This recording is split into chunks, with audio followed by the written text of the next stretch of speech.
Hi ladies and gentlemen, Mrs. Miller here with my first chapter Friday, or it might be first chapter Thursday this week, depending on when you're watching it because of the day off on Friday.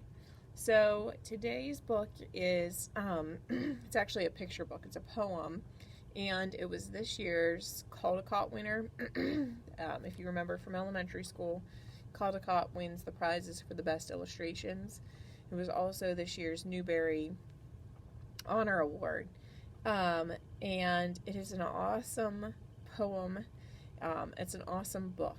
This month is Black History Month, and that's what this poem is about. It is all things Black history, and it's pretty awesome. I was blown away when I read this book, and it's got a lot of history in it and a lot of really, really great things. We have an awesome poetry section, by the way. And we also have a lot of African American authors. Now, when I first started working here 13 years ago, Miss Brown knows we started at the same time. She keeps track. Anyways, when I first started here, we didn't have a lot of African American authors that wrote for teenagers. And over the years, we have gotten more and more and more. And it's just fabulous. So I'm going to try the rest of this month to do some books that are by African American authors and to try to spotlight some of those. And we do have an awesome display here in the library for Black History Month as well that Miss Hart made. So this book is called The Undefeated, and it is by Kwame Alexander and Kadir Nelson. And this author, Kwame Alexander, he has written a lot of other great fiction books. If you like sports, he's got some poetry, fiction, sport books that are really, really good. So I'm also going to try to show you the pictures too. And instead of a chapter, I'm going to read the whole book.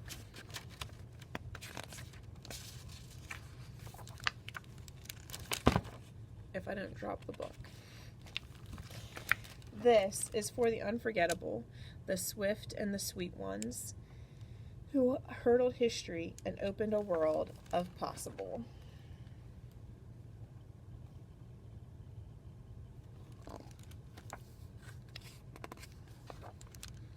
The ones who survived America by any means necessary.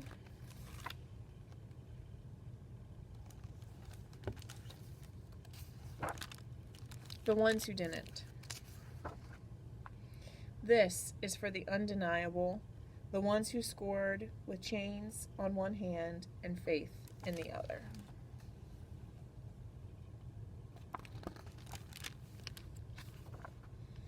This is for the unflappable, the sophisticated ones who box adversity and tackle vision.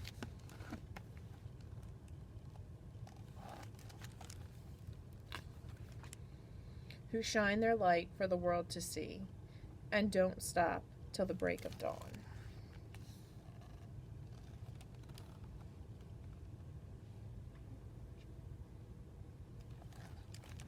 Trying to make sure everybody can see all the pictures.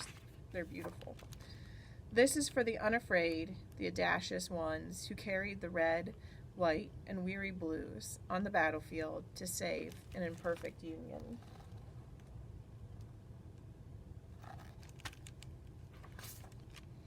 The righteous marching ones who sang, "We shall not be moved, because Black Lives Matter."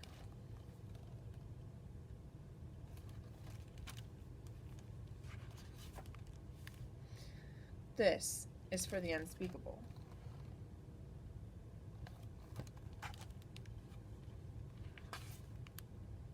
This is for the unspeakable.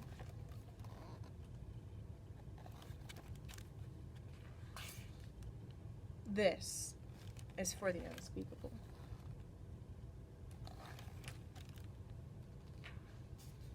This is for the unlimited, unstoppable ones, the dreamers and doers who swim across the big sea of our imagination and show us the majestic shores of the promised land.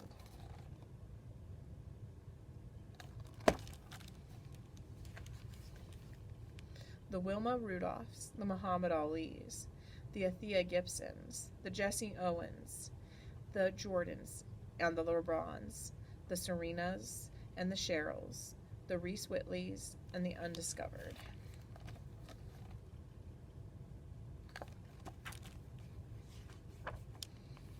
This is for the unbelievable, the we real cool ones.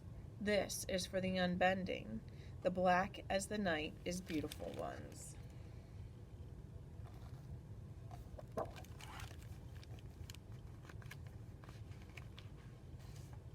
This is for the underdogs and the uncertain, the unspoken, but no longer untitled.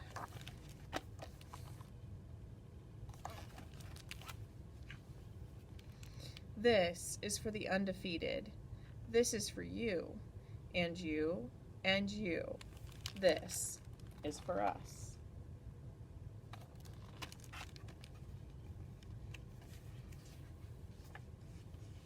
And that's it. I do want to read you the afterword because I think that it's pretty cool. I started writing this poem in 2008. That was the year my second daughter, Shemaiah, was born. And 3 months later, Barack Obama became the first African American president of the United States. This book was a tribute to both.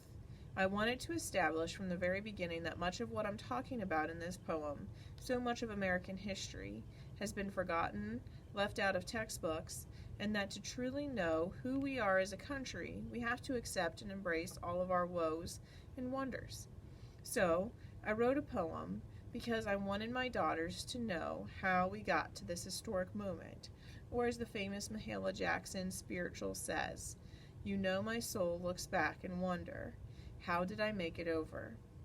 I wrote a poem about black Olympians, such as Jesse Owens and Wilma Rudolph, undermining the false narratives of white superiority by racing to gold in front of the whole world, about Malcolm X urging blacks to fight for freedom, justice, and equality, no matter the method or the cost, about enslaved Africans pushing on with an unwavering fighting spirit of hope and faith that one day they would be free, or that their children or their children's children would become the masters of their own destinies, about Langston Hughes and Zora Neale Hurston in the Harlem Renaissance, about the cultural expression and liberation and the Black Arts Movement, about Dr. King's acceptance speech for the 1964 Nobel Peace Prize, about a promised land without racial injustice, poverty, and war, about civil rights marchers chanting "We shall overcome"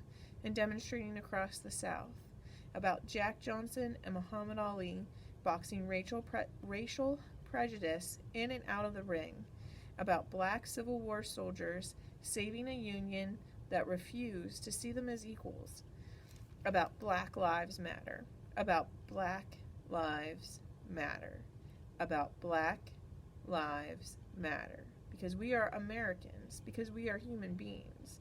But mostly, I wrote a poem to remind Shemaiah and her friends and her family and all of you, and to remind myself to never, ever give up, because, as Maya Angelou wrote, we may encounter many defeats, but we must not be defeated. It may be necessary to encounter the defeat so that we can know who we are, so that we can see, oh, that happened, and I rose. I did not get knocked down flat in front of the whole world, and I rose. Keep rising. Kwame Anderson, May 11th, 2018. And then in the back of the book it has a whole list of the historical figures that he wrote about in the poem and what they did and why they were important. So I encourage you to come to the library to check out this beautiful book, The Undefeated, and also check out some of our other awesome books on African American history. We have a lot of great ones in the nonfiction section, and then, as I mentioned, a lot of great African American writers. So come to the library and check those out. I hope you have a wonderful weekend.